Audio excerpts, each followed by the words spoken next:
Okay, the third type of a life insurance policy is an endowment insurance. So an endowment insurance is basically a mix between term insurance as well as whole life insurance, because an endowment insurance is a policy that covers you for a relatively long period of time, for example 10, 15 or 20 years. However, it does have the savings element. So in a way it is similar to a term insurance because the tenure of the plan is fixed. However, it also has the saving element. For example, a child's education savings plan or a personal savings plan would come under an endowment insurance policy. So let's take a look at the death benefit paid out under an endowment insurance. So the death benefit will equal to the face amount.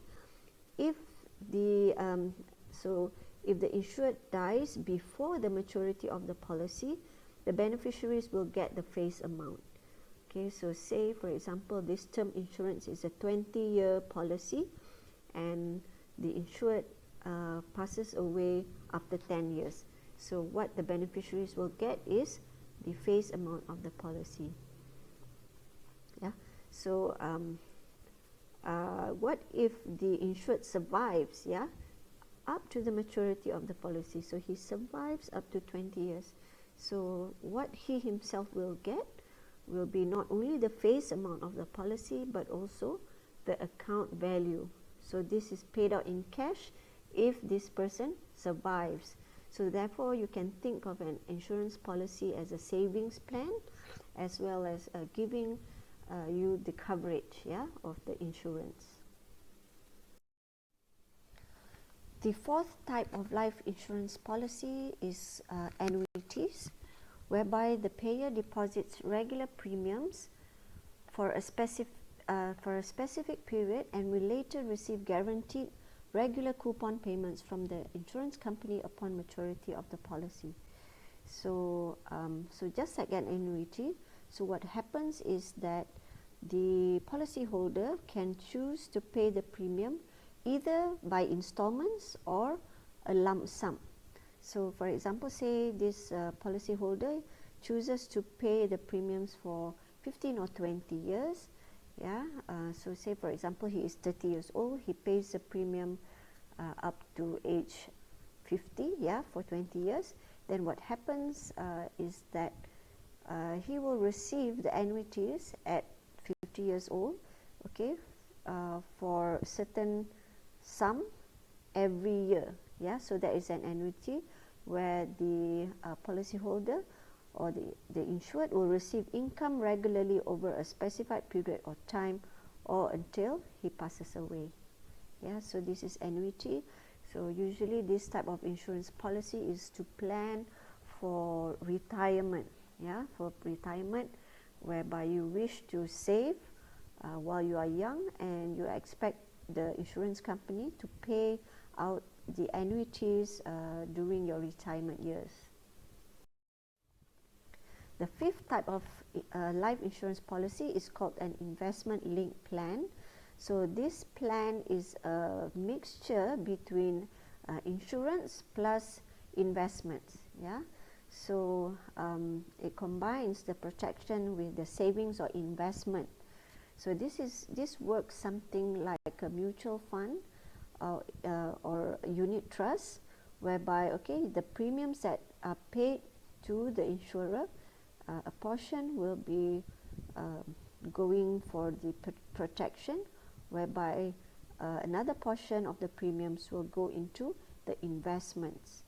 So as an insured, if you wish to purchase this investment-linked policy, you get both the protection as well as the investment.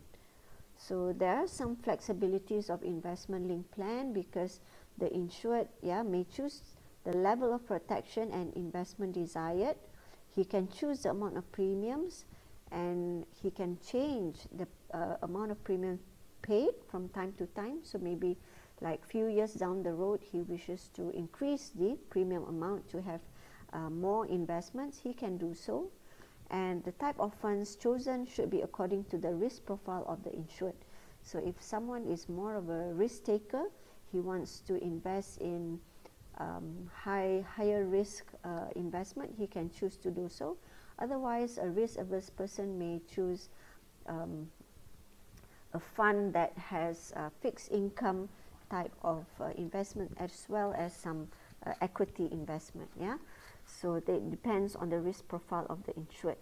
So what about the death benefit of an investment linked plan? Basically, it will equal to the face amount plus the actual accumulated cash value of the policy. Right, so this is just a graph or a picture to show how the premiums are allocated under an investment linked policy. Okay, so under this type of policy, it is very transparent. You will get statements every month, and the premiums that you pay, clearly it shows how much goes into the protection account and how much goes into the investment account. Yeah, so usually investment linked policies are it can be more expensive compared to the term insurance policy or whole life, but actually it's very flexible, because you yourself, you can choose how much premiums you want to pay, and the insurance company will decide on the allocation into the protection or investment account. Yeah, so under the protection account, of course, the insurance company still have to pay their administrative costs. It needs to take into account the cost of the risk, yeah, for the risk management purpose, and the distribution or the marketing costs. And whereby the investment account, the insured or the policyholder will choose by themselves the respective funds, yeah, that is offered by the insurance company. So you can either go for a riskier type of funds or a lower risk type of funds. This is an example of the computation of cash value under an investment linked plan, yeah, under single pricing. So say for example, the premiums that the policyholder pays is 3,600, okay, per annum, and the initial sales charge is 5% of the premiums, and the unit price of the fund is 50 cents, yeah, per unit. So because it works something like a mutual fund, yeah, or a unit trust, they will charge according to the units.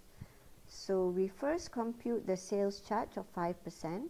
So out of 3,600, the initial sales charge is 180 ringgit, and the balance of the premium to be invested will be 3,420.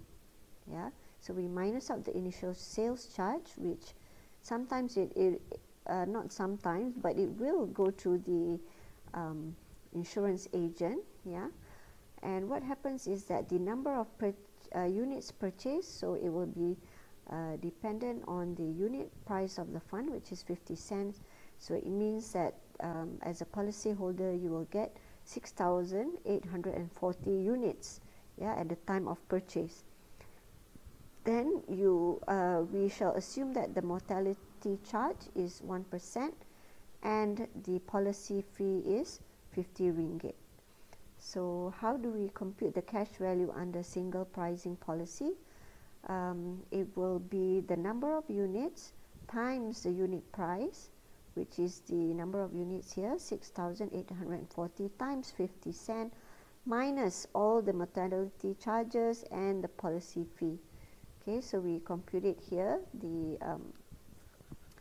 mortality charge, yeah, and plus the policy fee. So these are the charges that needs to be borne. So after minusing out, so the cash value will be 3,335 and 80 cents. Okay, so this is just an example.